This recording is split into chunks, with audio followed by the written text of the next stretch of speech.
মজা বহল express highway, তাৰ দুয়ো কাষে ওখ ওখ দেৱদাৰুৰ গছ, 60 পৰা 100 কিলোমিটাৰ বেগত গাড়ী চলাই যাব। হানি সিঙৰ এটা হাই বিটৰ গান ল' ভলিউমত চলাই গুচি যাব। লাষ্ট ফেৰী 3টা বজাত ধৰিবৰ বাবে আপোনাৰ কোনো লৰালৰি নাই। ব্ৰহ্মপুত্ৰৰ ওপৰত দলংখন আছে নহয়। চাওঁতে চাওঁতে আপুনি এটা নতুন সপোন দেখিবলৈ আৰম্ভ কৰিব। কিমান সপোন দেখ?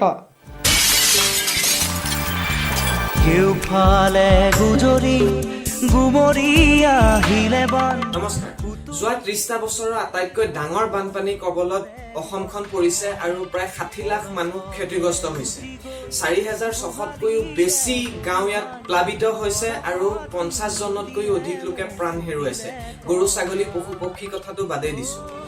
প্ৰায় 700টা আশ্ৰয় শিবিৰত 2,15,000 মানুহতকৈও বেছি মানুহে আশ্ৰয় গ্ৰহণ কৰিছে। ওখ ঠাই, ৰাস্তা বা মাথাউৰিত আশ্ৰয় গ্ৰহণ কৰা লোকটো আছেই।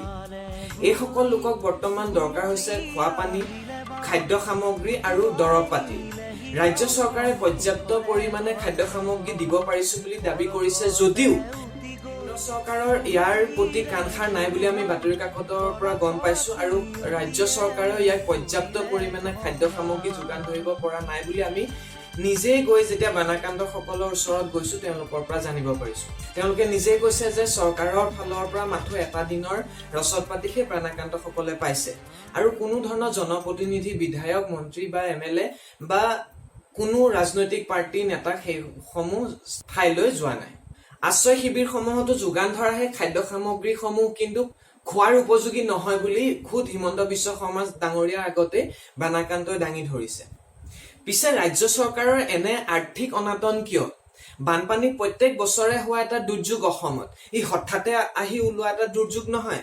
কিন্তু কিয় আমি এই দুৰ্যোগৰ কাৰণে আগৰে পৰা প্ৰস্তুত নহয়? কেন্দ্ৰতো দেখোন বিজেপি NDA চৰকাৰ আছে। কিয় আমি পৰ্যাপ্ত পইচা আনিব পৰা নাই?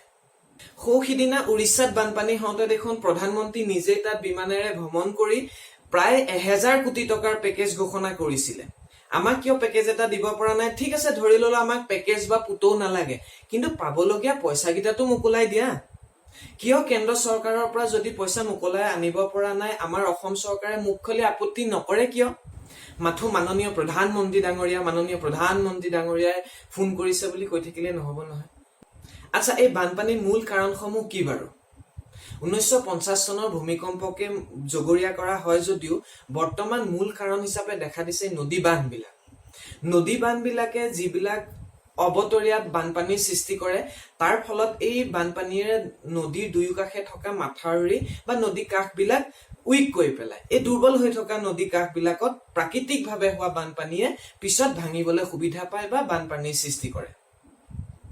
অসমৰ হাজাৰ হাজাৰ ৰাইজৰ আপত্তি স্বত্তেও বৰ্তমানো নিৰ্মাণ কাৰ্য চলি থকা বৃহৎ নদী বান্ধবোৰৰ উপৰিও বৰ্তমান বৃহৎ নহয়, ভাৰতবৰ্ষৰ সৰ্ববৃহৎ এটা দিবাঙত নদী বান্ধৰ ঘোষণা ইতিমধ্যে কেন্দ্ৰীয় চৰকাৰে কৰিছে। বানপানীৰ দ্বিতীয় কাৰণটো হ'ল অনিয়মীয়া বা ধাৰাসাৰ বৰষুণ। এই ধাৰাসাৰ বৰষুণৰ কাৰণ হ'ল আকৌ বনাঞ্চলৰ ধ্বংসলীলা বা পাহাৰৰ ধ্বংসলীলা। ডাৱৰ বিলাক আহি পাহাৰত খুন্দা মাৰে আৰু বৰষুণ হয়। যদি পাহাৰটো নাথাকে তেতিয়াহ'লে ডাৱৰ বিলাক অন্য এটা পাহাৰত খুন্দা মাৰে, সেইটো পাহাৰত যদি নাথাকে একেলগে একেটা জেগাতে বৰষুণ হয়। সেইবাবে কোনোবা এটা জেগাত খুব খৰাং আৰু কোনোবা এটা জেগাত বানপানীৰ সৃষ্টি হয়। ইয়াৰ ফলত অসমৰ চাহ খেতিও খুব বেয়া ধৰণে প্ৰভাৱিত কিন্তু হৈছে।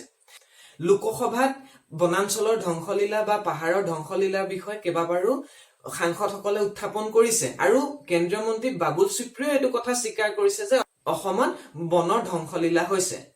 তেনেহলে অসম চৰকাৰৰ বন বিভাগটোৱে কি কৰি আছে?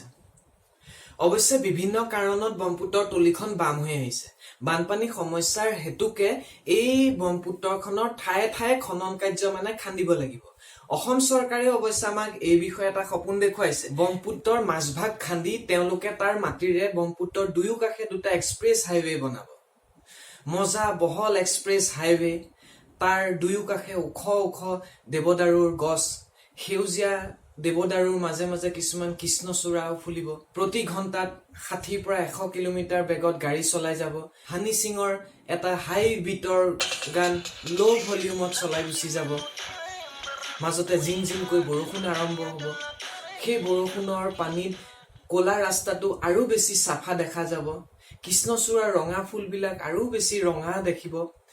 তাৰে ভিতৰত কৃষ্ণচূড়া ফুলৰ পাহি এটা ভাগি বতাহৰ মাজত আপোনাৰ গাড়ী খিৰিকীয়েদি আপোনাৰ কাষত বহি থকা গৰাকী গালতে পৰিব। পৰিৱেশটো বহুত ধুনীয়া দেখি আপুনি লগে লগে এক্সপ্ৰেছ হাইৱে কাষত গঢ়ি উঠা কিছুমান ধাবা বা ৰেষ্টুৰেণ্টত আপুনি একাপ কফি খাবলৈ ৰৈ যাব। কফি খাই আকৌ হঠাৎ ইউ টাৰ্ণ লৈ ব্ৰহ্মপুত্ৰৰ ওপৰেদি হোৱা দলংখনেদি মাজুলীলৈ গতি কৰিব। মাজুলীলৈ যাওঁতে দলঙৰ ওপৰত কিন্তু হানি সিঙৰ গানটো অফ কৰি জুবিনদাৰ এটা বৰগীত লগাই দিব, কাৰণ সম্পূৰ্ণ আধ্যাত্মিক চিন্তাৰে আপুনি সত্ৰ মহানগৰী ফুৰিব লাগিব। আৰু সত্ৰ মহানগৰীত নামঘৰ আদি চাওঁতে লৰালৰি নকৰিব, কাৰণ শেষৰ লাষ্ট ফেৰী 3টা বজাত ধৰিবৰ বাবে আপোনাৰ কোনো লৰালৰি নাই। ব্ৰহ্মপুত্ৰৰ ওপৰত দলংখন আছে নহয়। ঘূৰি আহোঁতে সেই দলংখনৰ ষ্ট্ৰীট লাইট বিলাকত গুৱাহাটীৰ দৰে কিছুমান টিপটপ লাইট জ্বলাই থব। সেই টিপটপ লাইট চাওঁতে চাওঁতে আপুনি এটা নতুন সপোন দেখিবলৈ আৰম্ভ কৰিব। কিমান সপোন দেখ? কেন্দ্ৰীয় চৰকাৰে ইতিমধ্যে স্পষ্ট কৰিছে যে ব্ৰহ্মপুত্ৰৰ দুয়ো কাষে হবলগীয়া এক্সপ্ৰেছ হাইৱে ষ্টেট গভৰ্ণমেণ্টৰ কাম, অসম চৰকাৰে কৰিলে কৰক। এতিয়া অসম চৰকাৰৰ হাতততো গড়কাপ্তানি বিভাগৰ পথকেইটা মেৰামতি কৰিবলৈকে ধন নাই। টালি টোপোলা মাৰি মেৰামতিকে কৰিব পৰা নাই। এতিয়া মাথো আমি বাট চাই ৰব লাগিব কেতিয়া প্ৰধানমন্ত্ৰী ডাঙৰীয়া বিমানেৰে আহি বান পৰিস্থিতি পৰিদৰ্শন কৰে আৰু এটা বৃহৎ বান পেকেজ ঘোষণা কৰে। আমিও বানাক্ৰান্ত সকলে আকাশলৈ চাই বগলী ছোৱালী গাই থাকিব লাগিব যে বগলী বগা ফুট দি যা, বগা ফুট দি যা, বগলী বগা ফুট দি যা। অৱশ্যে এই দুৰ্যোগৰ সময়ত বহুত লোকে বহুত গৈ সেইসমূহ বানাক্ৰান্ত লোকক সহায় সাহায্যত আগবঢ়াইছে। সেইবাবে আমি সেই দল সংগঠন আৰু মানুহবিলাকক ধন্যবাদ জ্ঞাপন কৰিছো। আৰু আমি অনুৰোধ জনাইছো যে পাৰিলে নিজেই গৈ প্ৰত্যক্ষভাৱে এই বানাক্ৰান্তসকলক সহায় কৰক, কাৰণ উচ্চ মানদণ্ডৰ খাদ্য সামগ্ৰী তেওঁলোকে পাব। ধন্যবাদ। জয় আফ্ৰিকা। পুতুৱাই নিলেহি গাঁওখন সুখৰে ঘৰখন।